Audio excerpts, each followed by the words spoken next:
Bismillahirrahmanirrahim. Assalamualaikum warahmatullahi wabarakatuh. Bertemu kembali dengan saya Ibu Ratna dalam video pembelajaran matematika. Ingat, matematika mudah, matematika tidak susah. Hari ini kita akan sama-sama belajar cara menentukan nilai optimum.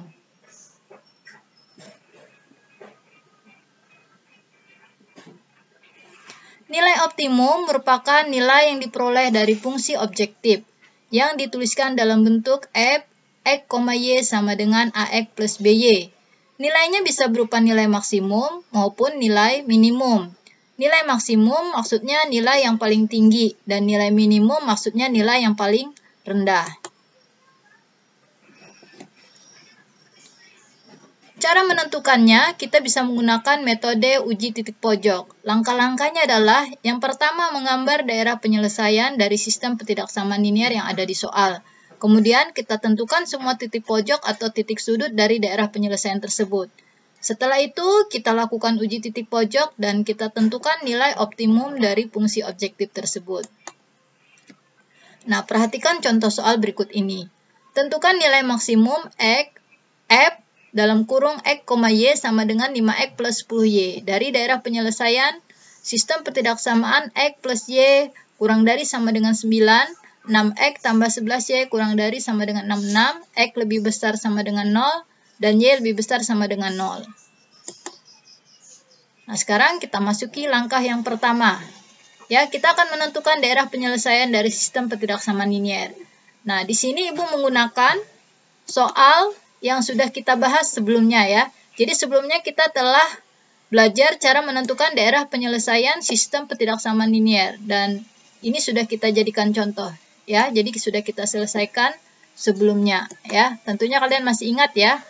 Ya, jadi caranya kita cari titik potong dengan sumbu X maupun titik potong dengan sumbu Y ya. Kemudian setelah dapat titik potongnya, kita gambarkan pada diagram Kartesius. Ya, setelah itu kita selidiki daerahnya, kita ambil titik uji, ya, sehingga kita peroleh daerah penyelesaiannya, ya. Ini sudah kita bahas sebelumnya, ya. Jadi kita bisa langsung masuk ke gambarnya, ya. Inilah gambar yang kita peroleh sebelumnya, ya. Ini adalah gambar daerah penyelesaian dari sistem ketidaksamaan linier X plus Y kurang dari sama dengan 9, 6X plus 11Y kurang dari sama dengan 66, X lebih besar sama dengan 0, Y lebih besar sama dengan 0. Nah, sekarang kita masuk ke langkah yang kedua. Menentukan titik pojok. Ya, titik pojok atau titik sudut. Ya, perhatikan di sini daerah penyelesaiannya ya. Kita perhatikan dia memiliki 4 titik sudut. Ya, ini titik sudutnya. Ya. Nah, sekarang misalkan kita beri nama. Ini titik yang pertama, titik A, kemudian ini titik B, ya, kemudian ini titik C, kemudian ini titik D, ya. Kalau dari gambar terlihat titik A, titiknya adalah 0,0, ya. Kemudian titik B di sini 9,0. Kemudian titik D di sini 0,6. Nah, yang belum ada titik C. Ya, perhatikan titik C dia perpotongan 2 buah garis ya, garis warna biru dan coklat. Biru adalah garis X plus Y sama dengan 9 dan coklat adalah 6X plus 11Y sama dengan 66. Nah, jadi kita akan mencari titik potongnya ya. Nah, di kelas 10 kalian telah belajar ya cara menentukan titik potong 2 buah garis ya. Salah satunya dengan cara eliminasi dan substitusi ya. Jadi di sini kita ulang kembali. Ya, jadi cara menentukannya perhatikan di sini. Kalau kita ingin mengeliminasi, kita akan menghilangkan salah satu variabel. Misalkan kita pilih di sini yang mau kita hilangkan variabel X, ya. Supaya bisa hilang, maka kita samakan dulu variabelnya, ya. Di atas di sini 1, di bawah 6. Supaya sama, maka yang di atas kita kali 6, yang bawah kita kali 1. Sehingga kita peroleh ya di sini X kali 6 hasilnya 6X. Kemudian kalau Y kali 6 hasilnya 6Y. Ya, terakhir 9 kali 6 hasilnya 54 ya. Kemudian yang di bawah karena dia dikali 1 maka tidak berubah ya. Kalian tinggal salin saja. Ya, kemudian Ya, kita perhatikan di sini koefisien X-nya sama ya, sama-sama positif, maka di sini tandanya dikurang. 6X kurang 6X habis. 6Y dikurang 11Y hasilnya min 5Y.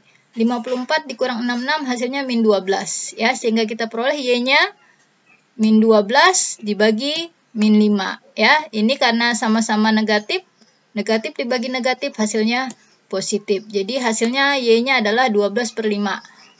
Kemudian kita substitusikan nilai Y-nya ke persamaan ya. Boleh pilih persamaan 1 atau persamaan 2 ya.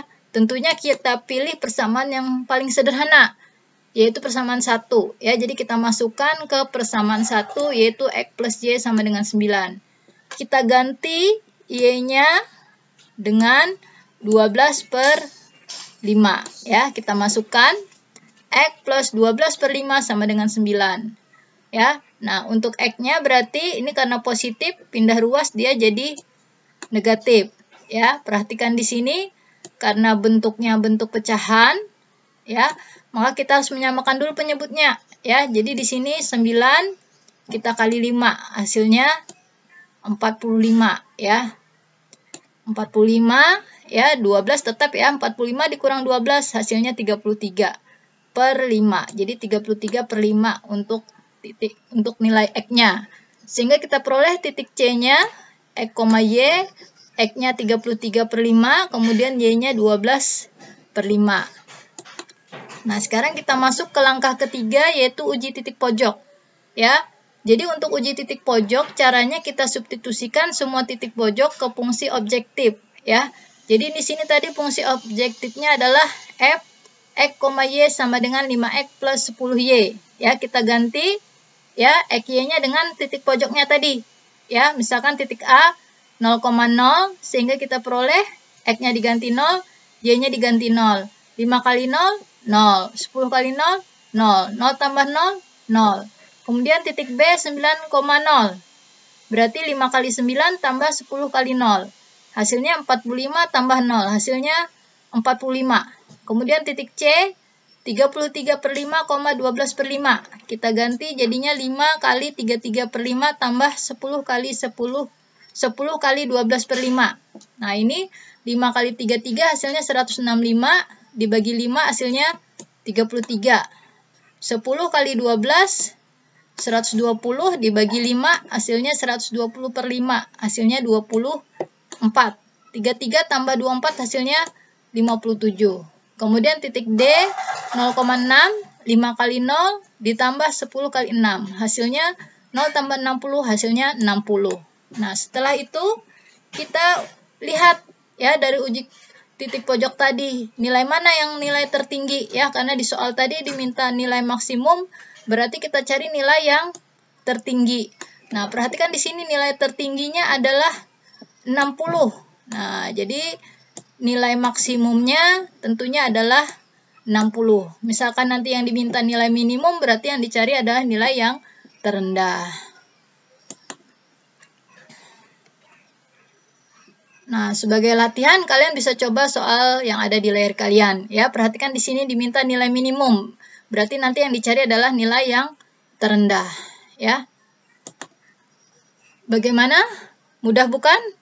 Semoga bermanfaat. Terima kasih. Wassalamualaikum warahmatullahi wabarakatuh.